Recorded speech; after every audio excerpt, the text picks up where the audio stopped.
हमारा मिशन है अपने महापुरुषों को जागरूक करना, पब्लिक को याद दिलाना और इनकी पहचान को, जैसे असलम भाई ने फोटो दर फोटो दिखाई आपको, वे फोटो सारे हर पोस्टर बैनर पर गांव दर गांव लगाना और उनकी पहचान। हाँ जी, बोले भाई आ जाओ, अस्सलाम वालेकुम। और उनकी पहचान को वहां तक भेजना। पहला मिशन तो हमारा होगा हमारे महापुरुषों का फोकस है, क्योंकि जितनी भी पार्टियां हमारे भारत के अंदर है वह धीरे धीरे करके, जब कभी हमारी हिस्सेदारी 18% हुआ करती थी, आज हमारी मुस्लिमों की हिस्सेदारी सिर्फ मात्र 1% पर रह गई है।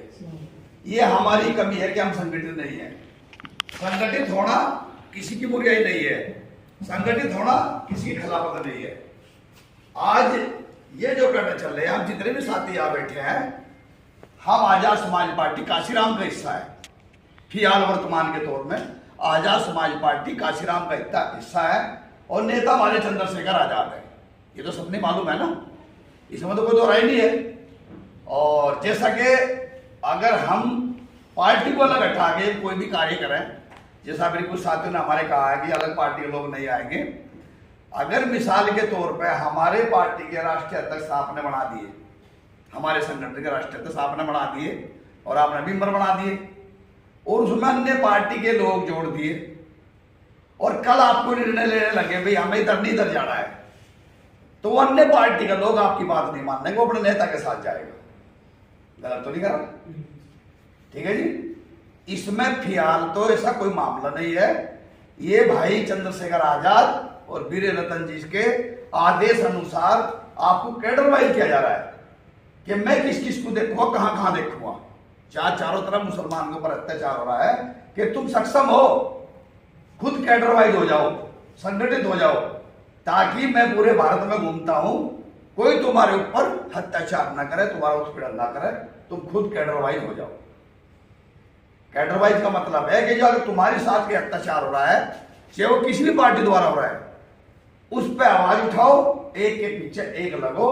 ये इस कैडर वाइज का मतलब है। जिस तरह के वे लोग कैडर वाइज है, वे लोग अपनी बात में आपस में बुराई भी करते हैं, और लेकिन जब किसी की उनके मान सम्मान की बात आती है, वे सारी बुराई त्याग के एक हो जाते हैं, एक हो जाते हैं।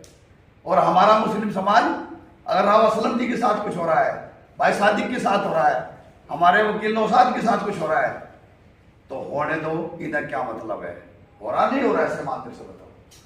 और मैं बता दूं अभी कुछ जानकारी के लिए, तुम्हारी 4 मीटिंग जो कैडर की है, इस कैडर का असर मैं आपको बता दूं। इसी अपनी पार्टी आजाद समाज पार्टी काशीराम में मेरी साथ 1 हफ्ते से हादसा हो रहा है, किसी बात को लेकर मेरा पद मुक्त कर दिया था।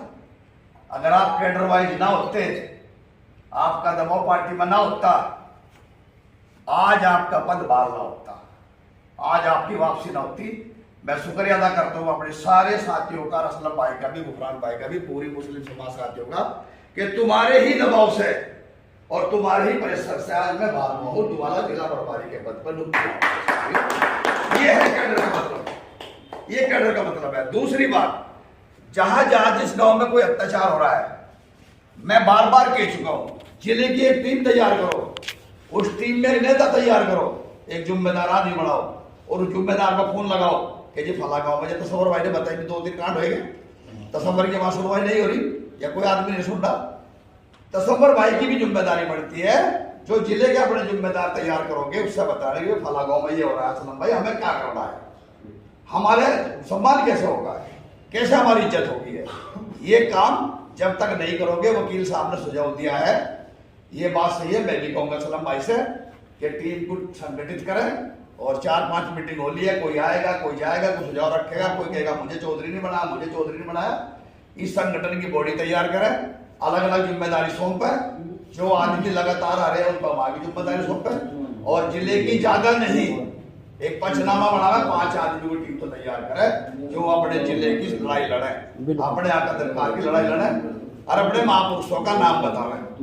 तो हमारा जो कई बार जो मीटिंग हम कर रहे हैं, जो समाज के लिए, अपनी कौम के लिए लड़ रहे हैं, हमारा मकसद है, जो हमारे नए साथी यहाँ पर आए हैं इस मीटिंग में, हमारा मकसद यही है कि किसी साथी के साथ अगर जुल्म हो रहा है तो तुम कैडर वाइज हो जाओ, तुम कैडर वाइज हो जाओ।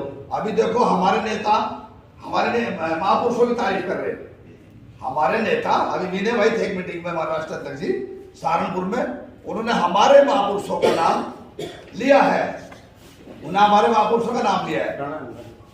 तो बैठो भाई, बैठो बैठो, आ जाओ, स्वागत है आपका। तो हमारे उन महापुरुषों का नाम हमारे नेता ले रहे हैं, चंद्रशेखर भाई ले रहे हैं, विनय भाई ले रहे हैं। क्या हम अपने महापुरुषों का नाम हम नहीं ले सकते? अपने महापुरुषों की फोटो अब्दुल जलील फरीदी की, जिन्हें साहब काशीराम जी को अपना मिशन बना के दिया, और वो असलम भाई ने बताया मिशन यहाँ तक आ गया। बाबा साहब भीमराव अम्बेडकर जी हैं जिन्होंने संविधान लिखा है। संविधान हमारे लिए पवित्र है क्योंकि वो हमें सुरक्षा दे रहा है। भारत में अगर हमें सुरक्षा मिल रही है, रहने का अधिकार है, वोट डालने का अधिकार है, और मदरसे बनाने का अधिकार है, मस्जिद का अधिकार है, वो हमारा संविधान में लिखा हुआ है, वो संविधान की देन है। दूसरे लोग जो हैं